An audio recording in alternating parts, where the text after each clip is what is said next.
मंगलमय मंगल करण वीतराग विज्ञान नमुताहि जाते भये हरिहंतादिमान करि मंगल करि हो महा ग्रंथ करण के काज जाते मिले समाज सब पावे निज पद राज पावे निज पद राज मिथ्या भाव अभाव ते जो प्रगटे निज भाव सो जयवंत रहो सदा यही मोक्ष उपाव यही मोक्ष उपाव। मोक्ष मार्ग प्रकाशक नामक यह ग्रंथ है। दूसरे अधिकार को आधार बनाकर यहाँ सबसे पहले तो कर्म बंधन रूपी रोग के निदान की चर्चा हुई। अब उस रोग के निमित्त से होने वाली अवस्थाओं की यहाँ चर्चा चल रही है। इन अवस्थाओं के अंतर्गत कल हमने यहाँ एक प्रकरण प्रारंभ किया था, ज्ञानावरण दर्शनावरण कर्म के उदयजन्य अवस्था। और आज हम जिस दिशा में बात को आगे बढ़ाने वाले हैं वो प्रकरण है हमारे ज्ञान की हकीकत क्या है। क्या अपने ज्ञान की क्या हकीकत है? तो अपने पास में ज्ञान कौन सा है जिसकी हकीकत की बात कर रहे हो? अपने पास में कौन सा ज्ञान है? 5 प्रकार के ज्ञान है ना। मति श्रुतावधि मनः पर्यय केवलानि ज्ञानम, 5 प्रकार के ज्ञान हैं। अब इन 5 में से हमारे पास में कौन सा ज्ञान है? मति और श्रुत, ये 2 ज्ञान हैं हमारे पास में। अब हमने हेडिंग यहाँ दिया कि हमारे ज्ञान की हकीकत। इसका मतलब हमारे पास जो ज्ञान है वो है मति ज्ञान और श्रुत ज्ञान। माने इन दोनों ज्ञानों की क्या हकीकत है, क्या पोजीशन है, ये टोडरमल जी साहब यहाँ हमें दिखाना चाह रहे हैं, समझाना चाह रहे हैं, बतलाना चाह रहे हैं कि हे जीव सुन, तुझे जो अपने प्राप्त ज्ञान का अभिमान हो रहा है, तुझे जो प्राप्त ज्ञान का घमंड हो रहा है, तुझे जो ऐसा लग रहा है कि मैं कितना ज्ञानी हूँ, तुझे जो ऐसा लगता है कि मैं सब समझता हूँ, मुझे मत समझाओ, मुझे सब समझ में आता है। हाँ हाँ मैं सब समझता हूँ, हाँ कहने की ज़रूरत नहीं है ज़्यादा। तुझे लगता है ना ऐसा जो फील होता है, तो टोडरमल जी यहाँ एक बहुत सुंदर हेडिंग के माध्यम से इस बात को समझा रहे हैं। मति ज्ञान की पराधीन प्रवृत्ति। हमारा ज्ञान मति ज्ञान है, कुमति हो या सुमति हो, इट डजंट मैटर। कुश्रुत ज्ञान हो या सुश्रुत ज्ञान हो, लेकिन मति और श्रुति ये 2 प्रकार के ज्ञानों का क्षेयोपशम हमारे पाया जाता है। और पंडित जी ये कह रहे हैं कि तेरे जो ये ज्ञान है ये ज्ञान पराधीन है, ये तेरा मति ज्ञान पराधीन ज्ञान है। दोनों की चर्चा करेंगे। पहले मति ज्ञान की पराधीन वृत्ति बतलाएंगे, फिर श्रुत ज्ञान की पराधीन वृत्ति के बारे में कहेंगे, और फिर अवधि मनः पर्यय और केवल ज्ञान की पराधीन नहीं प्रवृत्ति के बारे में कहेंगे। एक एक शब्द मतलब जो आता है यहाँ बहुत सोच समझ करके ऐसे नपा तुला हुआ होता है। मति और श्रुत तो पराधीन है और अवधि मनः पर्यय और केवल ज्ञान पराधीन नहीं है। तो फिर उनकी प्रवृत्ति बतलाएंगे। कैसा ज्ञान पराधीन है भाई साहब? हमारे ज्ञान की क्या पोजीशन है? क्या बात कर रहे हो साहब? कितना ज्ञान है मेरे को, आप कहो जिस विषय को समझा दूं मैं, इतना ज्ञान है मेरे पास में। हर फील्ड का व्यक्ति जिस भी फील्ड में हो उस फील्ड में अपने आप को धुरंधर समझता है। क्या? अरे भाई साहब इनके बारे में, पत्थरों के बारे में तो हमारे को सब नॉलेज है, कपड़े के बारे में तो मैं सब जानता हूँ, डायमंड के बारे में हमसे क्या छिपा है, हम सब समझते हैं डायमंड के बारे में। और हम इतना भी पकड़ लेते हैं कि वो कौन सा तो ओरिजिनल डायमंड है और कौन सा मैन मेड डायमंड निकल गए हैं ना अभी आजकल, उन्हें मैं पकड़ लेता हूँ दोनों को। मेरा ज्ञान कितना ज़बरदस्त है। हर व्यक्ति, स्कूल में पढ़ने वाला स्टूडेंट ये कहेगा आपको पता है, किताब में से कहीं से भी कुछ भी पूछ लो, इतनी तैयारी है मेरी, इतना ज्ञान है। टोडरमल जी कह रहे हैं भाई तू जिस ज्ञान की बात कर रहा है तुझे पता है तेरा यह ज्ञान मति ज्ञान है, और यह मति ज्ञान पराधीन होता है। ये मति ज्ञान तेरे कंट्रोल में नहीं है। तू चाह करके भी जैसा जानना चाहे वैसा नहीं जान पाता है, कुछ परिस्थितियां सापेक्ष हैं। और ये मति ज्ञान की पराधीन प्रवृत्ति में सबसे बड़ी पराधीनता का हेतु बनता है मति ज्ञानावरण कर्म का उदय। और जो किंचित जानना होता है वो मति ज्ञानावरण का क्षयोपशम। जो पराधीनता है वो पराधीनता उदयजन्य है, और जो किंचित जानना हुआ वो क्षयोपशम जन्य है।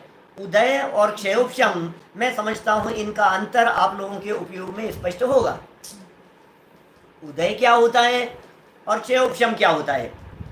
क्षयोपशम में ज्ञानपना होता है, क्षयोपशम उघाड़ है, क्षयोपशम प्रकट ज्ञान है। यद्यपि उस क्षयोपशम में भी निमित्त ज्ञानावरणी है, क्षयोपशम में भी निमित्त ज्ञानावरणी है, क्योंकि ज्ञानावरणी का मंद उदय हुआ तो क्षयोपशम बढ़ गया।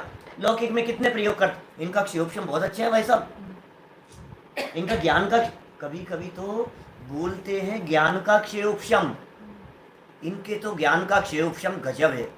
लेकिन सच बतलाऊं, ज्ञान में क्षयोपशम नहीं होता, क्षयोपशम कर्म में होता है। आत्मा में क्षयोपशम नहीं होता।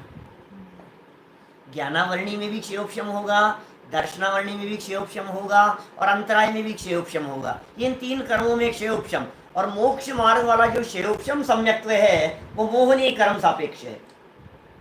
इन तीन कर्मों के क्षयोपशम से मोक्ष मार्ग का संबंध नहीं है, और मोहनीय कर्म के क्षयोपशम से मोक्ष मार्ग का संबंध है। अभी तो यहाँ ज्ञान की चर्चा कर रहे हैं और अपनी पराधीनता को दिखा रहे हैं। देखिए जरा 33 नंबर का पेज, वहाँ प्रथम तो मति ज्ञान है। प्रथम तो माने अनादि से, प्रथम तो माने सर्व संसारी जीवों के मति ज्ञान है, हम सब के मति ज्ञान है। मति ज्ञान से रहित संसार में छद्मस्त दशा में कोई भी जीव नहीं है जिसके मति ज्ञान नहीं हो। छद्मस्त कहते हैं 12वें गुणस्थान तक के जीवों को। छद्मस्त शब्द नया शब्द हो सकता है लोगों के लिए। छद्मस्थ, छद्मस्थ, छद्मस्थ, छद्म शब्द का अर्थ होता है आवरण, छद्म शब्द का अर्थ है आवरण, स्थ माने स्थित होना, माने जो जीव आवरण में स्थित है उसका नाम है छद्मस्थ। जिसके ज्ञान का आवरण है, दर्शन पर आवरण है, ऐसे आवरण सहित जो जीव है ना, कहाँ तक होते हैं? 12वें गुणस्थान तक, वो सब छद्मस्थ कहलाते हैं। सब जीवों के मति ज्ञानावरण श्रुत ज्ञानावरण का क्षयोपशम होगा 12वें गुणस्थान तक। किसी की अवधि भी हो, किसी के मने पर ये भी हो सकता है, लेकिन मति श्रुत तो सबके है। कल मेरे पास में लॉस एंजल्स से मुकेश भाई है, उनका क्वेश्चन आया मेरे पास में। वो बोले पंडित जी साहब एक बात बतलाओ, विग्रह गति के अंदर कैसे होगा मति ज्ञान? मैंने कहा होता है विग्रह गति में भी, क्योंकि कल भी शायद मैंने एक वाक्य बोला था कल के प्रवचन में। बोले ये कैसे होगा, ये कैसे हो सकता है? कल कहा था मैंने विग्रह गति में भी होता है। तो बोले क्योंकि उन्होंने आगे वाला पेज पढ़ लिया और इसमें लिखा कि मति ज्ञान तो इंद्रियों से होता है, तो बोले विग्रह गति के अंदर तो इंद्रियां होती नहीं। 5-7 प्रश्न उत्तर हुए आपस में। बोले विग्रह गति के अंदर तो इंद्रियां होती नहीं है, तो फिर वहां मति ज्ञान कैसे होगा? तो मैंने कहा भाई विग्रह गति का काल 1, 2, 3, 4 समय का है अधिकतम। और समय जानते हैं, सेकंड के असंख्यातवें भाग टाइम पीरियड है समय। आप पकड़ नहीं पाएंगे, आपको उसे तर्क युक्ति से ही समझना पड़ेगा, आपको आगम से समझना पड़ेगा। तर्क हम देते हैं आपको। तर्क क्या है? विग्रह गति के काल में, विग्रह गति तो समझ गए ना नए लोग? विग्रह गति माने ये लाइफ पूरी हो गई और दूसरी जगह जाकर के जन्म लेना है, हैप्पी। यहाँ तो जीवन पूरा हो गया, दूसरी जगह जन्म लेना है। बीच का जो टाइम पीरियड है रास्ते में गमन करने का, वो कहलाता है विग्रह गति। उस विग्रह गति में ये वाला शरीर तो था नहीं, ये तो छूट गया, और नया शरीर अभी मिला नहीं, धारण नहीं हुआ, प्राप्त नहीं हुआ, अभी पर्याप्तियां हुई नहीं। तो अभी ये बीच के काल में जब इंद्रियां नहीं है तो मति ज्ञान श्रुत ज्ञान कैसे हो सकता है? प्रश्न है यह है वहां। चलो मैं आपसे पूछता हूं, बीच वाली अवस्था में आप मति श्रुत ज्ञान नहीं मान रहे। अब मेरा प्रश्न ये है कि क्या बीच वाली अवस्था में आप केवल ज्ञान मान रहे हैं? अरे केवल ज्ञान तो कैसे हो जाएगा विग्रह गति में? केवल ज्ञान तो नहीं है। तो आप उस बीच वाली अवस्था में अवधि मने पर ये ज्ञान मान रहे हैं कि नहीं? अवधि मने पर ये ज्ञान भी नहीं है। और मति श्रुत ज्ञान को आप मानने के लिए मना कर रहे हैं।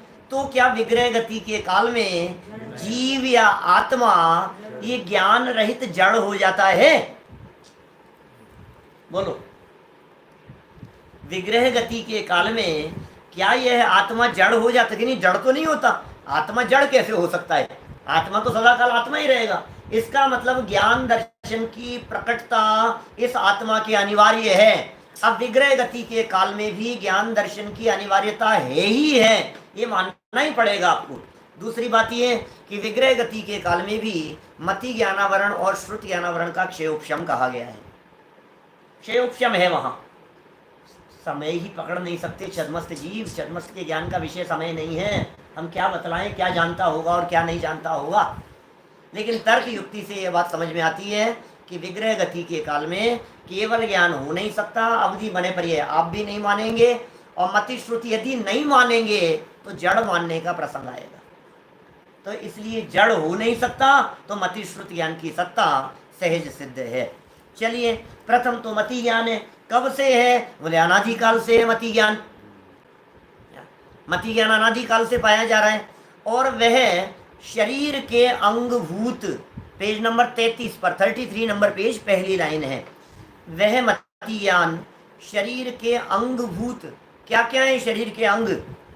जो जीभ, जीभ, नासिका नाक, नयन माने आंखें, कान माने कर्ण और स्पर्शन माने पूरी बॉडी, ये द्रव्य इंद्रियां, द्रव्य इंद्रियां और हृदय स्थान में 8 पंखुड़ियों के फूले कमल के आकार का द्रव्य मन। 5 तो इंद्रियां बतला दी, ठीक है, जानते हैं, 5 इंद्रियों को पहचानते हैं हम लोग। और हृदय स्थान पर क्या है? द्रव्य मन बतला रहे हैं। और कैसा बतला रहे? उसका आकार बतला रहे हैं। भाई साहब, आगम में बतलाया गया है, शास्त्रों में द्रव्य मन का आकार बतलाया गया है। वो द्रव्य मन भी पौद्गलिक है। उस द्रव्य मन को भी इंद्रिय कहा जाता है, अनिंद्रिय कहते हैं। क्या कहते हैं? मन के लिए क्या शब्द मिलता है? अनिंद्रिय, अतीन्द्रिय नहीं। Point to be noted. क्या कह रहे हैं? मन को अतीन्द्रिय नहीं कहते। अतीन्द्रिय तो आत्मा है, इंद्रिय से परे अतीन्द्रिय तो आत्मा है। लेकिन अनिंद्रिय, अनिंद्रिय माने ईशत इंद्रिय, इंद्रिय रूप में उसे कहा जा रहा है। अल्प इंद्रिय जैसा अनिंद्रिय वो मन, उसका आकार कहा है 8 पंखुड़ियों के फूले कमल के आकार का द्रव्य मन है। तो इंद्रियां द्रव्य इंद्रियां कह दी, मन द्रव्य मन कह दिया।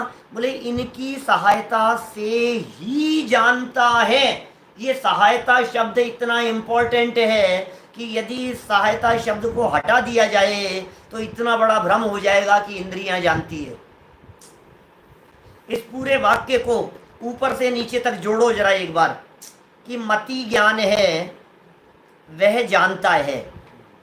क्या स्टार्टिंग कहां से की? मति ज्ञान है, और वाक्य का समापन कहां किया? कि जानता है। तो जानता कौन है? कि जानता तो मति ज्ञान है। जानने का काम आंखें नहीं कर रही है, जानने का काम कान नहीं कर रहे हैं, जानने का काम घ्राणेन्द्रिय, रसनाइंद्रिय, स्पर्शनेन्द्रिय जानने का काम नहीं कर रही है। जानता तो मति ज्ञान है, और ज्ञान आत्मा का है, माने जानने का काम तो आत्मा करता है, इंद्रियां तो जड़ है। सहायता शब्द कितना महत्वपूर्ण है। यदि ये सहायता शब्द नहीं होता तो सारी दुनिया ये कहती है मैं आंख से देखता हूं, कान से सुनता हूं। लेकिन सही बात बतलाऊं, आप जब आप आंख से देखते हैं और कान से सुनते हैं तब भी आप सुनते नहीं है, कान से जानते हैं। आंख से देखते नहीं है, आंख के सहायता से जानते हैं। क्योंकि 5 इंद्रियों के लिए भले ही अलग अलग शब्दों का प्रयोग किया जाए, लेकिन सच्चाई ये है कि जानना हो रहा है, जानना हो रहा है, जानना हो रहा है। आपको पता है आंख से तो सारी दुनिया देखती है, आप कान से भी देखते हैं। कान से देखते हैं। पंडित जी क्या ठिकाने हैं आपकी अकल? क्या कह रहे हो आप? इस पर स्पर्शन इंद्रिय से देखते हैं। क्या बात कर रहे हो आप? स्पर्शन इंद्रिय से देखते हैं, स्पर्शन इंद्रिय से छूते हैं। घ्राण से हम क्या करते हैं? सूंघते हैं कि देखते हैं? घ्राणेंद्रिय से भी देखना होता है। कैसे होता है? कल हमने पीछे कुछ बात पढ़ी थी 32 पेज की अंतिम लाइनों में, चक्षु दर्शन और अचक्षु दर्शन। तो चक्षु इंद्रिय से भी दर्शन होता है और अन्य इंद्रियों से भी दर्शन होता है। आपको भरोसा नहीं होता तो मैं आपको कहता हूं, आप मेरा प्रवचन कल शाम का सुन के देखना। क्या कहा मैंने क्या कहा? सुन के देखना, सुन के देखना, सुन के देखना मतलब ये कैसे है पंडित जी? क्या आप ले जाओ, आप इसको सुन के देखना। तो सुनूं के देखूं? क्या करो? तो सुन के देखो।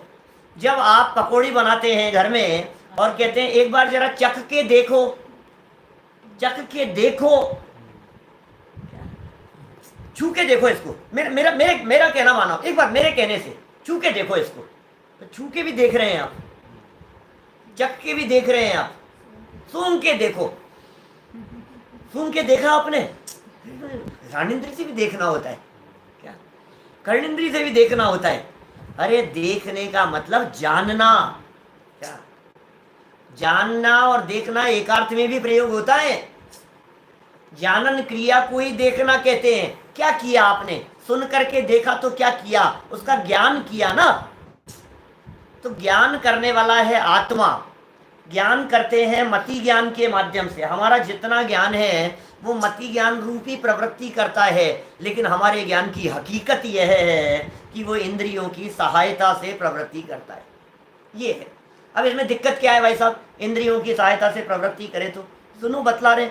जैसे जिसकी दृष्टि मंद हो वह अपने नेत्र द्वारा ही देखता है। अभी पहले तो हम ज्ञान द्वारा देखते हैं और आंख की सहायता से देखते हैं। मति ज्ञान द्वारा जानते हैं, कर्णेंद्रिय की सहायता से जान रहे हैं। इस बात को एक्सप्लेन कर रहे हैं उदाहरण देकर के कि सुनो, अभी जो व्यक्ति ज्ञानों को नहीं जानता, जिस व्यक्ति को मतिश्रुत ज्ञान की खबर नहीं है, जिस व्यक्ति को आत्मा की खबर नहीं है, उस व्यक्ति को कैसे समझाओगे आप? उस व्यक्ति को समझाना है। तो टोडरमल जी ये कह रहे हैं, जिसकी दृष्टि मंद हो वह अपने नेत्र द्वारा ही देखता है। दृष्टि कम है, आंखें कमजोर है, देखता तो आंखों से ही, परंतु चश्मा लगाने पर ही देखता है। बिना चश्मे के नहीं देख सकता। बताओ, चश्मा देख रहा है कि आंखें देख रही है? अभी ज्ञान वाली बात को अलग कर रहे हैं, अभी उदाहरण की बात कर रहे हैं हम यहाँ। अभी टोडरमल जी सिर्फ उदाहरण की बात कर रहे हैं। आप चश्मे से देख रहे हैं या आप आंखों से देख रहे हैं? जिनके चश्मा लगाए उनकी बात कर रहा हूं। देखने का काम तो आंख कर रही है, एग्जाम्पल, लेकिन चश्मा है तो चश्मे की सहायता से देख रहे हैं। आंखों में देखने की सामर्थ्य कम हो तो चश्मा लगाने से विशेष दिखने लग। हमारे टोडरमल जी वाले मंदिर में टोडरमल जी का चश्मा रखा है, मालूम है? टोडरमल जी की लेखनी है, टोडरमल जी की दवात है, टोडरमल जी की ऐसी चीजें हैं, टोडरमल जी की हस्तलिखित प्रतियां हैं। क्या हम जब उनको देखते हैं, कभी उस भंडार को खोलते हैं, देखते हैं, तो फील करते हैं उस चश्मे को कि टोडरमल जी का चश्मा है। ऐसा चश्मा है। आप आज के ज़माने में तो मिले नहीं इस तरह की। 250 साल पुराना, 350 साल पुराना चश्मा। टोडरमल जी कह रहे हैं चश्मा लगाते थे वे। क्या लगाते थे? तो वे कह रहे हैं यहाँ उदाहरण देखो, देखता तो किससे? जिसकी दृष्टि मंद हो वह अपने नेत्र द्वारा ही देखता है, परंतु चश्मा लगाने पर ही देखता है, बिना चश्मे के नहीं देख सकता। अब बोलो, चश्मा देखता है कि नहीं देखता है? यदि चश्मा देखता हो तो मैं एक काम करता हूँ, ये जो है ना लकड़ी, इस लकड़ी के चश्मा लगाओ। देख भाई, तेरे को दिख रहा है कि नहीं? टोडरमल जी क्या लिख रहे हैं? दिख रहा है? नहीं दिख रहा। तो देखेगा तो किससे? आंख से। और आंख में देखने की शक्ति होगी तब। यदि चश्मे से देख पा रहे हो तो हम कह रहे हैं अंधे व्यक्ति को चश्मा लगाओ। बोलो, अंधा व्यक्ति देख पाएगा कि नहीं चश्मा लगाने पर? क्यों नहीं देख पा रहा है? चश्मे से देखते हैं ना। यानी अंदर में देखने की शक्ति हो तो चश्मा काम आएगा। अंदर में देखने की शक्ति नहीं हो आंखों में तो चश्मा क्या करेगा? जो आप देख सकते हैं उसको चश्मा कुछ और हाईलाइट कर सकता है, विशेष कर सकता है, स्पष्ट कर सकता है, क्लियर कर सकता है, जितना जान रहे हो उसको थोड़ा सा बड़ा दिखा सकता है। ये काम ज्ञान ये कर सकता है, क्लियर कर सकता है। ये सहायता, चश्मे की सहायता से ये सब होता है। देखो क्या कह रहे हैं, उसी प्रकार आत्मा का ज्ञान मंद है। अब ज्ञान मंद है आत्मा, आत्मा का ज्ञान ही खुद का मंद है। वह अपने ज्ञान से ही जानता है। जितना भी ज्ञान है जानेगा अपने ही ज्ञान से, उधार के ज्ञान से काम नहीं चलेगा। परंतु द्रव्य इंद्रिय तथा मन का संबंध होने पर ही जानता है। जानेगा तो आत्मा ही, लेकिन वो द्रव्य इंद्रिय का संबंध होने पर ही जानेगा। अरे द्रव्य इंद्रिय उसके बिना नहीं जान सकता। उदाहरण को घटित कर दिया ऐसे कैसे। मैं आपसे पूछता हूं, यदि आत्मा से ही ज्ञान होता है, आप मति ज्ञान से ही देखते हैं, इंद्रियों से नहीं देखते हैं, तो मैं ये कह रहा हूं एक वृक्ष है, एक पेड़ खड़ा हुआ है, वो पेड़ देख सकता है कि नहीं बतलाओ, चक्षु इंद्रिय से। ऑपरेशन करके उस पेड़ के चक्षु इंद्रिय लगा दो। डॉक्टर साहब एक काम करो, ये पेड़ बहुत, इसको मैंने बहुत बचपन से बहुत प्रेम से इसको पाला है, इस पेड़ को अपने बच्चे जैसे पाला है। जब से ये पैदा हुआ तब से मैंने इसका बहुत ध्यान रखा है, खाद दी इसमें, पानी डाला इसमें, इसको हवा पानी बराबर प्रॉपर मिले, तेज धूप थी तो बचाया मैंने, तेज बारिश आ रही थी तो मैंने इसको कवर कर दिया। मैंने इसको बच्चे जैसा पाला है। ये बहुत बड़ा हो गया है, 3 साल का हो गया। लेकिन मैं ये चाहता हूँ कि मैं तो इसको देख रहा हूँ, ये पेड़ भी मुझे देखे। आप तो आंखों के इतने बड़े डॉक्टर हैं क्या। हमारे बाबूजी की डेथ हो गई और उनकी आंखें निकाल कर आप इसके सर्जरी करके लगा दो ना इस पेड़ के, तो देख लेगा। भाई देखो, हम डॉक्टर साहब ये कहेंगे नहीं नहीं नहीं देख सकता। डॉक्टर साहब आपको पता नहीं है, जैसा आत्मा अपने अंदर है वैसा ही आत्मा इस पेड़ में। और आंख आंख से नहीं, असलियत तो आत्मा देखता है, उसमें भी आत्मा है। तुम तो करो ऑपरेशन। अरे भाई सुन, चक्षु इंद्रिय से होने वाले मति ज्ञानावरण का क्षयोपशम होगा तो चक्षु इंद्रिय से जान पाएगा। आप समझ रहे हैं मैंने क्या भाषा बोल दी है। थोड़े से कठिन शब्द निकल गए हैं।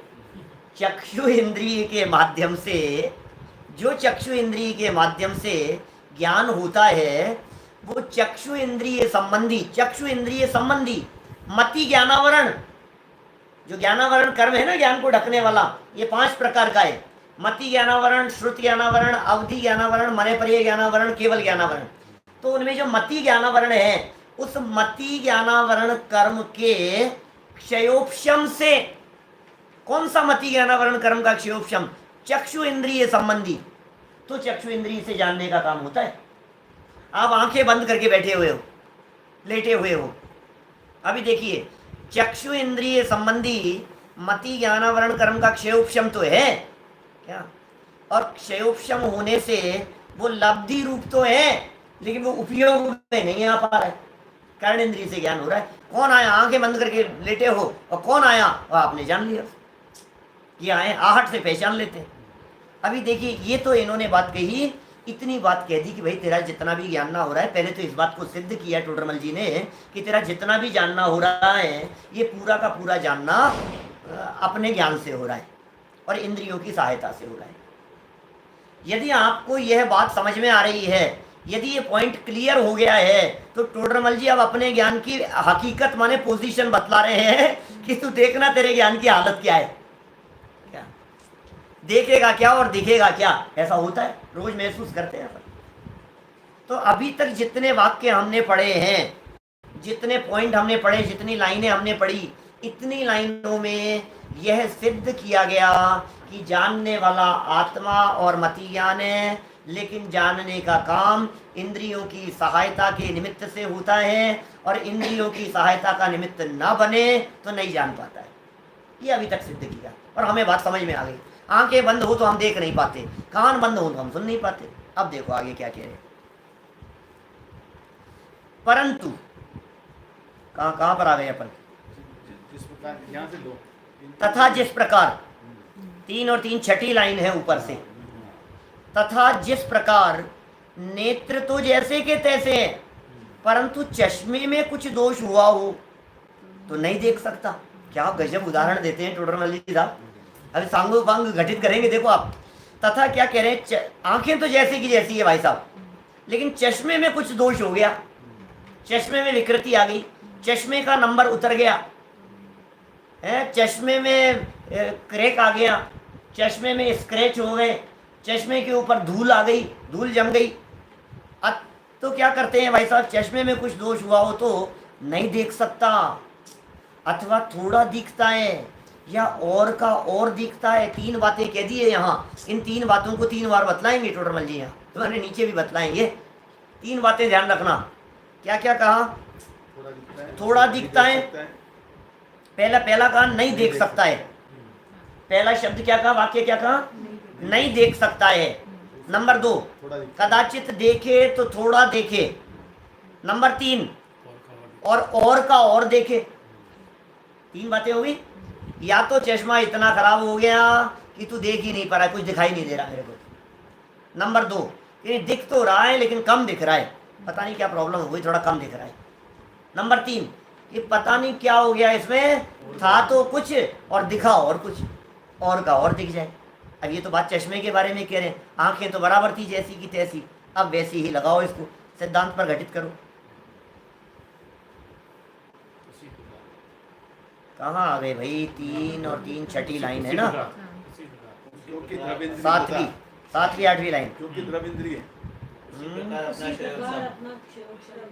उसी प्रकार अपना क्षयोपशम तो जैसा का तैसा है। देखो यहाँ उदय की बात नहीं कर रहे, क्षयोपशम की बात कर रहे हैं, क्योंकि ज्ञान जानने की बात कर रहे हैं ना, तो जानने में ज्ञानावरणी कर्म का उदय नहीं, ज्ञानावरणी कर्म का क्षयोपशम।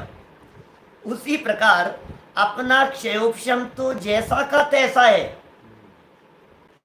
क्षयोपशम तो उतना ही है, परंतु द्रव्य इंद्रिय तथा मन के परमाणु अन्यथा परिणमित हो तो जान नहीं सकता। नंबर 1, द्रव्य इंद्रिय के परमाणु गड़बड़ा जाए तो जान नहीं सकता।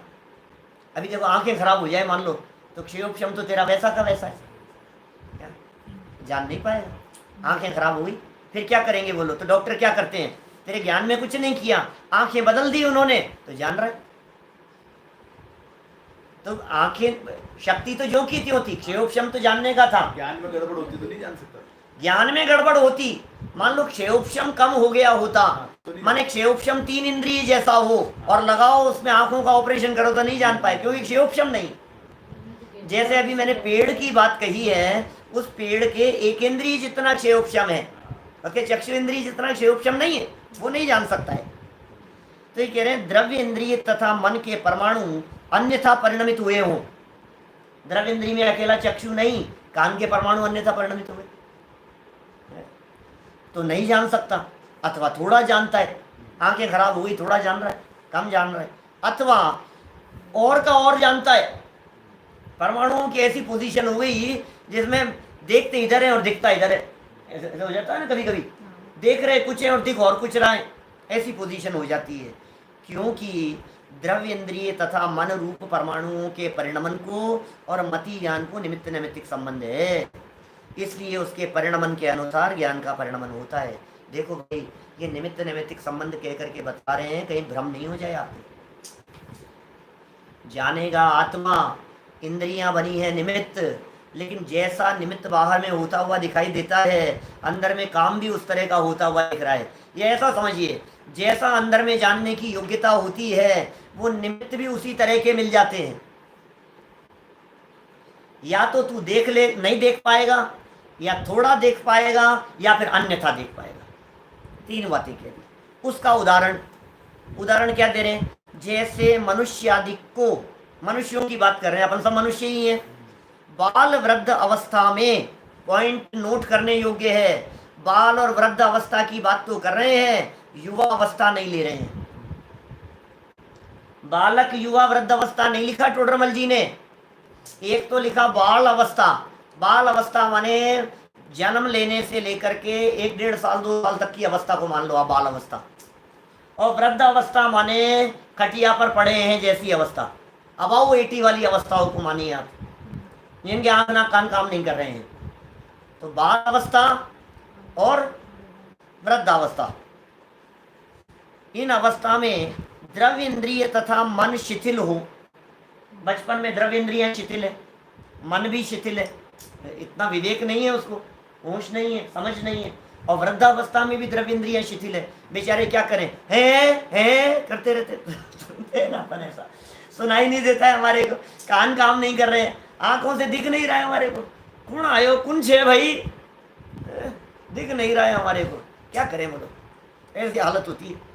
ये हकीकत बता रहे हैं अपने ज्ञान की। आप अभी तो ये बात कर रहे हैं बालक और वृद्धावस्था के संदर्भ में, अभी तो बात कर रहे हैं इंद्रियों की प्रॉब्लम के संदर्भ में, अभी तो बात कर रहे हैं बॉडी में यदि कहीं कोई गड़बड़ी हो जाए, नाम कर्म के उदय से यदि आंखों में विकृति हो गई, कान में विकृति हो गई, स्पर्शन इंद्रिय में विकृति हो गई, नाम कर्म के उदय जन्य अवस्था, पैर सो गया मान लीजिए तो अब चल नहीं पा रहा है, ज्ञान नहीं हो पा रहा है, पैर सो गया मान लीजिए, हाथ झनझना रहा है, पैरालिसिस हो गया मान लो, तो ठंडे गर्म का ज्ञान नहीं हो पाता, चिकने रुखे का ज्ञान नहीं कर पाता है। बुखार हो गया मान लीजिए तो द्रव्य इंद्रिय में गड़बड़ी हो गई तुम्हारे, रसना इंद्रिय से मीठा हलवा भी खिलाओ तो कड़वा लगता है।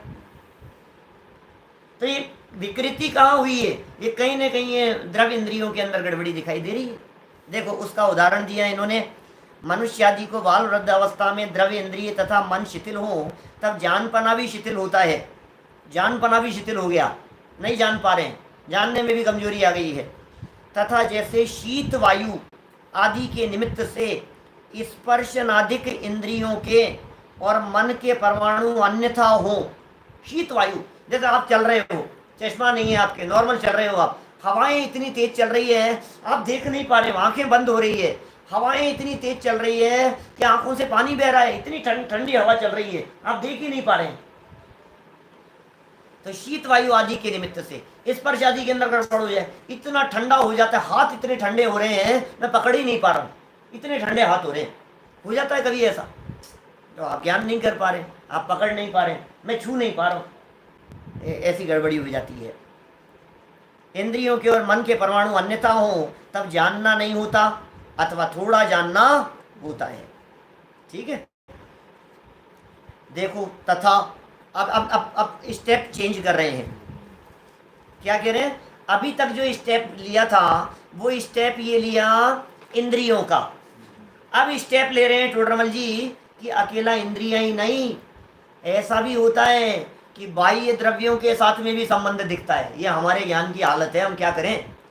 अब ये टोडरमल जी समझा रहे हैं बाहर का वातावरण कैसा है, बाहर की परिस्थितियां किस प्रकार की है, बाहर में अंधकार है या प्रकाश है, बाहर में कोई चीज सामने आ गई है, आड़े आ गई है, कुछ हो गया है, दूसरा द्रव्य किस प्रकार का है, अंधकार प्रकाश, कभी अंधकार में नहीं दिखता, कभी ज्यादा प्रकाश में नहीं दिखता। अब बोलो अब क्या करो, कभी निकट से नहीं दिखता, कभी दूर से नहीं दिखता। अभी अभी ये समझा रहे हैं, माने परिस्थितियों की चर्चा कर रहे हैं हम, इस टॉपिक बदल, मतलब स्टेप बदल दिया, ऐसा समझ लीजिए आप अपने ज्ञान से जानने के लिए। तथा इस ज्ञान को, ये जो हमारा ज्ञान है, हमारा जो वर्तमान में मति ज्ञान है, इस ज्ञान को और बाह्य द्रव्यों को भी निमित्त नैमित्तिक संबंध पाया जाता है। हमारा ज्ञान और बाहरी द्रव्य और इनमें परस्पर है निमित्त नैमित्तिक संबंध पाया जाता है। उसका उदाहरण जैसे नेत्र इंद्रिय को अंधकार के परमाणु अथवा फूला आदि के परमाणु या पाषाण आदि के परमाणु आड़े आ जाएं तो देख नहीं सकती। नेत्र इंद्रिय के संदर्भ में कितनी बातें कह दी, अंधकार के परमाणु आ जाए, अंधेरा बहुत था, देख नहीं सकता, कितना भी चश्मा लगाओ आप, रात्रि के घने अंधकार में आंखें नहीं देख पाती। अब हमारे उसी तरह की योग्यता है, और जिनमें उस अंधकार में देखने की योग्यता होवे वे निशाचर हैं, जंगल में जंगली पशु, जंगली जानवर जो निशाचर कहलाते हैं, वो रात्रि में निकलते हैं। माने उन मांसाहारी क्रूर पशुओं की आंखें रात्रि में देखने में विशेष काम करती है, विशेष दिखता है उनको। उल्लू आदि को रात्रि में दिखता है, दिन में नहीं दिखता है। शेर आदि को ऐसे जो है ना भेड़िए आदि रात में निकलते हैं शिकार के लिए। तो देखिए क्या कहा यहाँ, अंधकार के परमाणु, अभी इन्होंने अंधकार के परमाणु लिखा है, आप इसको प्रकाश के परमाणु ले लो। बोलो ज़्यादा प्रकाश हो, सूर्य जितना प्रकाश हो एकदम। कभी कभी ऐसा होता है ना, हाईवे पर चल रहे हो आप और सामने से किसी व्यक्ति ने एकदम ऐसे लाइट दी, अब कुछ नहीं दिखता है, अचानक ये क्या हुआ, तुम्हें तो अंधकार में नहीं दिख रहा था, अब ये प्रकाश में भी नहीं दिखता है, क्या करें भाई, ऐसा ऐसा ज्ञान है हमारा। ये ज्ञान की ऐसी हालत है हमारी। अंधकार के परमाणु आ जाए, अथवा फूला आदि के परमाणु। फूला आदि के परमाणु क्या है, कोई भी चीज़ समझ लो आप इस तरह की, जो रुई जैसी समझ लो, या मोतियाबिंद जैसा कुछ आवरण आ गया सामने, फूला कहते हैं उसको, क्या बीमारी जो है, फूला ही कहते हैं ना उसको, मोतियाबिंद जो हो जाता है, आँख ऐसी मोटी जैसी हो जाती है, उसके ऊपर आवरण जैसा आ गया है, वो आ जाए। आदि के परमाणु या पाषाण आदि के परमाणु आड़े आ जाए, आँख में कुछ आ गया, धूल का कण आ गया, आँख में मच्छर आ गया, नहीं देख पाते, तो क्या होता है, देख नहीं सकती। ये हालत है हमारी। हम कितना ही गर्व करें, मैं देखता हूँ मेरी आंखें बहुत अच्छी है, तब पता लगेगा जब आंखों में धूल पड़ जाए, आंखों में मिर्ची डाल दे कोई व्यक्ति, धूल के कण आंख में आ जाए, धूल, रोड पर चलते चलते अचानक आंधी चली और एकदम धूल आंखों में आ गई, कुछ नहीं देख पा रहा हूँ, कुछ नहीं देख, एक्सीडेंट हो जाते हैं भाई साहब, दुर्घटनाएं हो जाती है। बाइक स्कूटर पर यदि कोई चल रहा हो और अचानक कोई मच्छर आदि कोई आ जावे तो दुर्घटना में मौत हो जाए, ये क्या हो गया, बैलेंस बिगड़ जाए, चलते चलते ऐसा हो जाता है। तथा लाल कांच आड़ा आ जावे तो सब लाल दिखता है, हरित आड़ा आ जाए तो हरित दिखता है, इस प्रकार अन्यथा जानना होता है। ख्याल में आ गई कि यहाँ 3 बातें दे दी इन्होंने, 3 बातें दे दी यहाँ। ये वापस देखो ये क्या क्या बातें आ गई, नहीं देख सकती, आड़े आ जाए तो कुछ दिखता है, और ये अन्यथा जानता है। दो बातें आई है इसमें, नीचे फिर 3 बातें कह रहे हैं। देखो वापस एक पैराग्राफ और पढ़ो, विषय तो लंबा है, आज तो पूरा शायद नहीं हो पाएगा, है ना, पूरा तो नहीं कर पाएंगे क्योंकि ज़्यादा ही लंबा है, कल करेंगे उसको पूरा। लेकिन हमारी हालत दिख रही है क्या है। तथा दूरबीन प्रयोग किया है, छोटे छोटे बच्चे दूरबीन लगा करके देख रहे होते हैं, चश्मा इत्यादि आड़े आ जाएं तो बहुत दिखने लग जाता है। प्रकाश, जल, हेलवी, कांच इत्यादि के परमाणु आड़े आ जाएं तो जैसे का तैसा दिखता है, जो जैसा है वैसा दिखने लग जाता है, तो भी दिखता है, जैसे का तैसा दिख रहा है, प्रकाश हो पर्याप्त, आंखों के सामने पानी की बूंदें भी ऐसे चल रही हो तो क्लियर दिख रहा है हमारे को, कोई दिक्कत नहीं है। हेलवी कांच ऐसा कोई, कांच ऐसा कोई, पता नहीं क्या कहना चाह रहे होंगे उस जमाने में, हैं, मिरर जैसा, हेलवी कांच कैसे कहेंगे, मिरर को, दर्पण को, तो जैसा का तैसा दिखता है। इस प्रकार अन्य इंद्रियों तथा मन के भी यथा संभव है। अभी और गजब कह रहे हैं इस मति ज्ञान की स्थिति, मंत्रादिक के प्रयोग से, ओहो 3 बातें कह रहे हैं यहाँ, मंत्रादिक के प्रयोग से, मदिरा पानादिक से, अथवा भूतादिक के निमित्त से नहीं जानना। नंबर 1 वही 3 बातें, नहीं जानना, थोड़ा जानना या अन्यथा जानना होता है। 3 बातें ध्यान दे रहे हैं आप। टोडरमल जी बार बार में ये कह रहे हैं 3 तरह की पोजीशन है तुम्हारे ज्ञान की, तेरे ज्ञान में 3 तरह की कमियां हैं, या तो तू जान नहीं पाएगा, या तू थोड़ा जान पाएगा, या कुछ का कुछ जान पाएगा, ऐसी हालत नहीं होती है। इसलिए हम कह रहे हैं, कहते हैं कई बार आंख से देखा और कान से सुना भी सच्चा नहीं होता। दुनिया में कहावत चलती है ना ऐसी, अरे साहब मैं अपनी आंखों देखी बता रहा हूँ, अरे तू आंखों से क्या देखेगा, तेरे आंखों की ये हालत है, तेरे आंखों की ये हालत है, बहुत दूर से वहाँ कुछ लिखा हुआ है, पढ़ करके बतला, बहुत तेज है ना तुम्हारी आंखें, अरे साहब इतना दूर का तो नहीं पढ़ पाएंगे, एक पास में लाओ तो पढ़ेंगे। अच्छा तू पास में से पढ़ता है, ले पास में से पढ़, पढ़ करके बता, अरे साहब कुछ नहीं दिख रहा, तो इतना पास में से भी नहीं पढ़ पा रहा है, और बहुत दूर ले जाओ तो भी नहीं पढ़ पा रहा है। माने एक एवरेज डिस्टेंस चाहिए हमारे को जानने के लिए, एक निश्चित अंतराल से ही देख जान पाता है। क्या पराधीनता है, मतलब हम कितने पराधीन हैं, हम पढ़ने में पराधीन है, हम पढ़ना चाहते हैं, आंखें भी बराबर है, चश्मा भी बराबर है, लाइट नहीं आ रही है, मैं नहीं पढ़ पा रहा हूं, मैं क्या करूं बताओ, कितनी पराधीनता की हालत। लाइट भी आ रही है, आंखें भी देखने का काम कर रही है, चश्मा भी बराबर है, लेकिन अचानक कोई मच्छर आ गया, नहीं देख पा रहा हूँ यार, पता नहीं क्या करूँ, देख ही नहीं पा रहा, अब क्या करें। आंख में प्रॉब्लम नहीं है, मच्छर आ गया आंखों के सामने, मतलब ज्ञान का शिवोपशम तो है वहाँ पे। ज्ञान का क्षयोपशम तो है, लेकिन ये निमित्त नैमित्तिक संबंध इतने घने हैं। टोडरमल जी कहना चाह रहे हैं तू किस बात का घमंड करता है? मेरे को इतना ज्ञान, मुझे इतना ज्ञान, मैं इतना समझता हूं, मुझे इतनी नॉलेज है। एक माथे के ऊपर चोट पड़ती है और तेरा सारा का सारा क्षयोपशम गायब हो जाता, अंदर से क्षयोपशम चला जाता है। बोल, अभी तो इंद्रियों की पराधीन प्रवृत्ति बतला रहे, क्षयोपशम अंदर से गायब हो जाए, ऐसी स्थिति है। किस बात का गर्व करे तू? तो तू क्या जानता है? पहचान नहीं पाता है, नजदीक से नहीं पहचान पा रहा है, आवाज नहीं पहचान पा रहा है, प्रॉपर वे में सुन नहीं पा रहा है। तेरे ज्ञान का क्या क्षयोपशम है? तेरी हालत क्या है? सामने रखी हुई चीज को देख रहा है, पीछे से कौन है तू नहीं जान पा रहा है, ये हालत है तेरी। बगल में कौन है तू नहीं जान पा रहा है। एक दिन मैंने कही थी ऐसी पराधीन वृत्ति के संदर्भ में इस प्रकार की बात, बोलो इस प्रकार का नहीं कहा मैंने कहा मास्टर जी पढ़ा रहे हैं और पढ़ाते पढ़ाते बोर्ड पर लिख रहे हैं और शैतान बच्चे होते हैं ना, किसी ने चौक फेंक दिया। एक किसने फेंका? कौन बदमाशी कर रहा है यहाँ, देख लूंगा मैं सबको। क्या देखोगे मास्टर जी, आंखें उधर होती है तो नहीं देख पाते।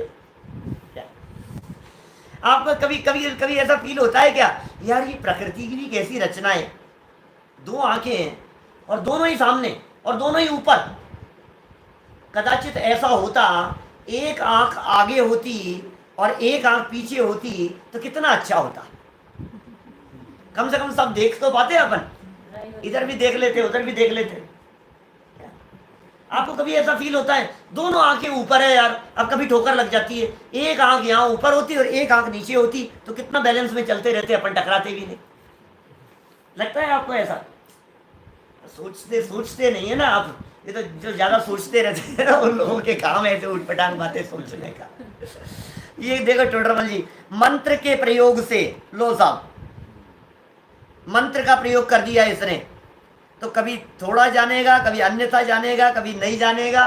मंत्र का प्रयोग कर दिया इसने और सामने वाले को नहीं दिखाई दे रहा है। कि मंत्र के प्रयोग से का मतलब खुद के ऊपर नहीं, मंत्र के प्रयोग से का मतलब सामने वाले के ऊपर हमने मंत्र का प्रयोग किया। ऐसे होते हैं, ऐसे नजरबंद जिसे कह देते हैं, कीलित कर देते हैं, नजर बंद कर देते हैं। जैसे टोडरमल जी ने पीछे मोहन धूल का एग्जाम्पल दिया था, सर के ऊपर धूल पटक दी, अब ये नहीं जान पा रहे, क्या करो? सामने होते हुए भी चीज दिखाई नहीं दे रही है, अब क्या करो आप? सामने होते हुए भी नहीं देख पा रहा है, रखी हुई चीज हमारे को मिलती नहीं है। मैं क्या बतलाऊं, हमारे ज्ञान की एक पोजीशन है, माने पास में सामने रखी है, हमने अलमारी खोली और अलमारी खोल करके हमने खूब ढूंढ लिया, नहीं मिल रही है, और हमने फोन लगाया वाइफ को और फोन लगा करके कहा वो चीज कहाँ रखी है, तो बोले वहां अलमारी के अंदर रखी हुई है। मैं कहा देख ली मैंने, यहाँ नहीं है। तो कहती मेरे को दिख रही है, वहीं पर रखी हुई है, ढंग से देखो। क्या? और 2 मिनट देखता है, हाँ दिख गई, मुझे तो पहले ही पता था, तुम्हें दिखता कहाँ है? क्या समझ में आ रही है आपको बात? सामने रखी हुई चीज को नहीं देख पाता है, पोजीशन ये है। और कभी दिखनी हो तो दिख जाए और नहीं दिखनी हो तो नहीं दिखे। टेबल पर रखी हुई चीज को ढूंढता रहे और नहीं मिले, चश्मे को लगा ले और चश्मे को ढूंढता रहे, पता नहीं कहाँ गया, पता नहीं कहाँ रख दिया। तो कान में लगा ले वे पेन और ढूंढ रहा है पेन को, सामने रखी हुई है चीज और दिख नहीं रही है। अभी तो यहाँ मंत्र प्रयोग का उदाहरण दिया, ये कह रहे हैं जैसे मंत्र के प्रयोग से 3 बातें हो सकती है। मंत्र के प्रयोग से कौन सी 3 बातें हो सकती है? या तो सामने वाला जानेगा ही नहीं, तो चिंता मत कर, उसको दिखेगा ही नहीं उसको, या फिर थोड़ा जानेगा, या फिर मंत्र का हमने प्रयोग किया तो है क्या और दिखेगा क्या, अन्यथा जान लेगा। ऐसे मंत्रादिक की शक्तियां होती है, उनके प्रयोग भी होते हैं, लेकिन इन मंत्रादिक के अंदर उलझना नहीं, कभी भी इनकी सिद्धि करने में नहीं उलझना। क्योंकि देखो टोडरमल जी ने पीछे भी कहा था, तेरे उस जाति की योग्यता हो तो काम होवे और उस जाति की योग्यता नहीं हो तो काम नहीं। देवादिक भी हेल्प करते हुए दिखाई देते हैं और तू देवों की भक्ति करने लग जावे, नहीं करेंगे कुछ भी। कितने टोडरमल जी ने पीछे कितना सिद्ध किया था इस बात को, उन्हें उस बात का विकल्प आवे, उस जाति की कषाय होवे, उस तरह का क्षयोपशम होवे और तेरे उस जाति का पुण्य का उदय होवे, फिर उनका परस्पर में ऐसा संबंध मिले, तो जाकर के काम होते हैं। उलझो मत इन चीजों में, मंत्रादिक के चक्कर में। इनके प्रयोग से अथवा मदिरापान आदि से, मदिरापान आदि, शराब पी ली, भांग खा ली, नशा चढ़ गया, चरस वगैरह हैं, कुछ कुछ होश नहीं है, उसको कुछ समझ में नहीं आ रहा है इससे। अथवा भूतादिक के निमित्त से जानना, थोड़ा भूत भूत का निमित्त बन गया। अब भूत भी क्या है वास्तव में, तेरे पाप कर्म का उदय होता है तो व्यंतर आदि इस तरह के कार्य करते हुए देखे जाते हैं, वे भी निमित्त बन जाते हैं इस तरह से, कुछ का कुछ दिखाते हैं तुझे। अचानक दिख रहा है सामने, कभी इधर दिख रहा है, कभी इधर दिख रहा है, कभी कुछ हो रहा है, कभी कुछ हो रहा है। वास्तव में तेरे क्षयोक्षम का भी गड़बड़ है, तेरे मत इंद्रियों की भी गड़बड़ी है, और ये निमित्त भी बन गए हैं इस तरह के। तो भूत आदि के निमित्त से जानना, थोड़ा थोड़ा जानना, अन्यथा जानना होता है। तीन बातें हो गई ना, वापस देखो क्या क्या हो गई। नहीं जानना, कॉमा लगाओ यहाँ, नहीं जानने के बाद में, थोड़ा जानना, फिर थोड़ा जानना है, थोड़ा अल्प जानने में आया, या अन्यथा जानना, कुछ का कुछ जानने में आ गया, देखा कुछ और दिख गया और कुछ। अरे कितनी बार होता है, कितना प्रैक्टिकल है। देखिए आप, यहाँ ग्रंथ सामने खुला हुआ है हमारे सामने, और पढ़ रहे हैं कुछ, और पढ़ने में आ गया और कुछ। बोलो, लिखा हुआ है और कुछ, और पढ़ रहे हैं और कुछ। शब्द लिखा है कुछ घट, और पढ़ने में आ रहा है पट। अभी घट पट तो फेमस शब्द है ना, बाकी ऐसे हजारों शब्द ऐसे होते हैं जो कुछ का कुछ पढ़ने में आ जाते हैं। कितनी बार, इसलिए जो लेखक लिखता है वो जब बार बार उसे पढ़ता है तो कई बार उसकी पकड़ में वो गलतियां नहीं आती, क्योंकि गलत लिखा होने पर भी वो सही पढ़ रहा है उसको बार बार में। 3 बार पढ़ लिया, शब्द अशुद्ध लिखा है, उसके बावजूद भी मैं रीडिंग कर रहा हूं तो मैं शुद्ध ही पढ़ पा रहा हूं, इसलिए किसी और से प्रूफ रीडिंग कराते हैं, तू देख एक बार, दूसरे की निगाह से देखो तो पकड़ में आती है बात। इस प्रकार यह ज्ञान बाह्य द्रव्यों के भी अधीन जानना। क्या अभी देखो और बातें कही है इसके अंदर टोडरमल जी साहब ने अपने ही इस ज्ञान की पोजीशन के संदर्भ में। बहुत तरह की बातें हैं, इंद्रियों तक को अलग अलग समझाएंगे आगे चल करके। एक इंद्रिय की पोजीशन, 2 इंद्रिय की, स्पर्शन इंद्रिय की, रसना घ्राण चक्षु कर्ण इंद्रिय की, कौन कितने इंद्रिय जीव और कौन कितने प्रकार से कैसा जानता है, ये सारी चर्चाएं यहाँ करेंगे। कुछ और चर्चाएं भी मेरे दिमाग में उपयोग में घूम रही है। 1-2 लोगों ने मेरे से कल प्रश्न किया, जाति स्मरण ज्ञान क्या है, ये ज्ञान क्या है, क्या ये अवधि ज्ञान है, क्या वो किस तरह से जानने का काम करता है, क्या वो मति ज्ञान है, क्या कितना स्पष्ट जानता है। ऐसी बहुत तरह की बातें हैं। इन सब बातों को लेते हुए कल मति ज्ञान की पराधीन वृत्ति की चर्चा हम संपन्न करेंगे। अभी की बात को यहीं विराम देते हैं। शाम की बात में वापस आपको बतला दूं, आज से 6 डाला की 5वीं डाल और उसमें अनित्य भावना की चर्चा हम प्रारंभ कर रहे हैं। बहुत मार्मिक विषय है और जीवन उपयोगी है, और जैन अजैन हिंदू मुसलमान सबके समझने जैसा है। जगत का स्वरूप है, वस्तु स्वरूप है, उसकी चर्चा शाम को हम ठीक 8 बजे करेंगे। अभी की बात को यहीं विराम देते हैं। कुछ विशेष प्रश्न आए होंगे तो जवाब दिए गए होंगे, आपको नहीं भी दिए गए हों तो मैं पढ़ूंगा और पढ़ करके फिर उनको जवाब दूंगा। जय